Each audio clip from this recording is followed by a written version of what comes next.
Dan kalau kita kembali ke dalam literatur Ahlus Sunnah, Rasul pun sujudnya di atas batu. Tapi saya kan tidak bisa berbicara detail kan. Ya kan, kalau Anda mau mendalami lebih jauh, Rasul sujudnya di atas batu. Dalam literatur Ahlus Sunnah. Dan hadisnya banyak. Silahkan nanti dicari as-sujud alal ard. Ya, sujud di atas bumi. Dan perintah Al-Quran juga sujudnya di atas bumi. Nah, jadi kaidah fikih kita mengatakan ini hanya perbedaan fikih biasa. Jangan orang Syiah nyembah batu gitu. Jangan gitu dong. Emang kalau sekarang batunya diambil, sujud kemana Anda? Sejadah. Berarti Anda nyembah sejadah. Ya enggak juga lah. Jangan gitu dong. Ya kan aneh ya kita. Atau Pak, ini saya kasih cerita ini ya. Cerita ini enggak ada hubungannya dengan Sunnah Syiah, tapi bagus ini untuk Anda ketahui. Dulu tuh ada orang Wahabi yang suka gampang-gampang mengkafirkan, mensyirikkan itu. Dia jalan-jalan ke India, naik taksi, namanya orang India kan agamanya Hindu kan. Di dashboardnya mobil itu ada patung yang goyang-goyang, ini patung Dewi Durga. Dewi Durga.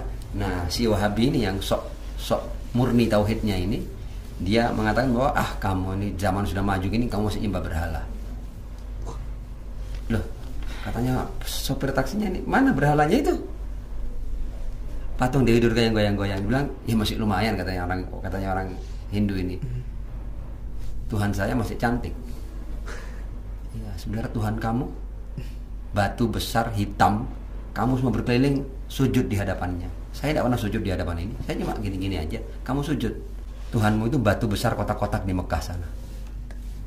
Nah, ya kan? Terus katanya si Wahabi itu, loh, itu kami tidak sujud pada batunya. Kami bukan menyembah batunya. Kami itu hanya sebagai arah untuk kita menyembah kepada Tuhan. Nah, kalau kamu bisa menafsirkan bahwa sujud di Ka'bah itu bukan menyembah batunya, kenapa kamu tidak bisa paham bahwa patung ini hanya simbol saya kepada orang suci yang saya anggap perwakilan Tuhan?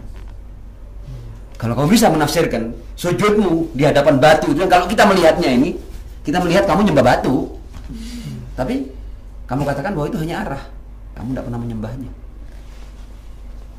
Nah, kalau kamu bisa menafsirkan bahwa itu hanya arah yang diperintah Tuhan, ini juga simbol Dewi kami. Bukan dia kan Dewi kami, ini kan buatan pabrik, ini kan boleh jadi made in China. Ya kan? Masa kita nyembah made in China? Nah, ini hanya simbol. Sebagaimana Anda di rumah Anda punya miniatur Ka'bah, apa Anda nyembah Ka'bah itu? Enggak. Ya enggak juga. Jangan gitu juga. Akhirnya orang Wahabi ini dapat pelajaran dari orang Hindu. Pertanyaan apa lagi? Nepuk-nepuk ketika sholat. Jadi bukan nepuk-nepuk dada. Jadi kita ini sholatnya begini ya. Jadi kita sholatnya memang tidak sedekap. Ya. Kita kalau sholat itu ya kita niat sama pertamanya takbiratul ihram. Allahu Akbar. Baca Fatihah sama surat kan. Waladhdallin. Kemudian katakanlah surat Bismillahirrahmanirrahim. Allahu samad lam yalid wa lam yulad wa lam yakul lahu kufuwan ahad, ya kan? Kemudian Allahu Akbar. Nah, kita ya kalau habis sujud ya, subhana rabbiyal a'la wa bihamdih, itu kita Allahu Akbar. Takbir ini. Ya kan? Silahkan Anda lihat YouTube, ini sudah ada orang Syiah sholat di dunia ini, sudah bukan di dunia yang tertutup. Anda bisa lihat secara langsung TV Karbala dan sebagainya, orang Syiah sholatnya kayak apa itu. Ini Allahu Akbar. Sama kayak orang Sunni kalau sholat duduk kan Allahu Akbar, ini kan juga begini, ya kan?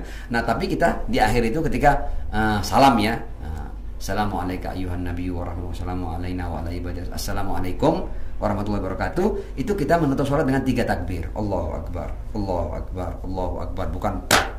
Bukan Allahu Akbar, Allahu Akbar, Allahu Akbar. Beda kan? Ini persis kayak kalau ada orang itu dijajarkan 10 orang ya, satu disuruh menukilkan, ya kan? Di sana kalimatnya apa, di akhir berubah kalimatnya apa. Padahal kita takbir itu jadi tepuk-tepuk. Kalau tepuk-tepuk itu tari sama. Qurannya beda. Ini juga aneh juga, lucu juga. Ini tuduhan sudah kuno banget. Dan mereka tidak pernah bisa menunjukkan ini loh Qurannya orang Syiah, tidak pernah. Saya jawab cuma begini dok. Orang Syiah itu, ulama Syiah punya banyak kitab tafsir. Ya, yang kontemporer ada tafsir Al-Mizan 20 jilid, tafsir Al-Amsal 20 jilid, tafsir Al-Ayyashi, tafsir Majma'ul Bayan, tafsir Nurul Thaqalain, ada puluhan kitab tafsir ya berjilid-jilid itu yang ditafsirkan di Al-Quran ini. Nah, kalau orang Syiah punya Quran lain, kenapa tidak nafsirin Qurannya sendiri? Kemudian ini ceramah-ceramah ulama Syiah di YouTube ini ada puluhan ribu channel. Pernah tidak dia baca ayat yang tidak ada di Al-Quran kita?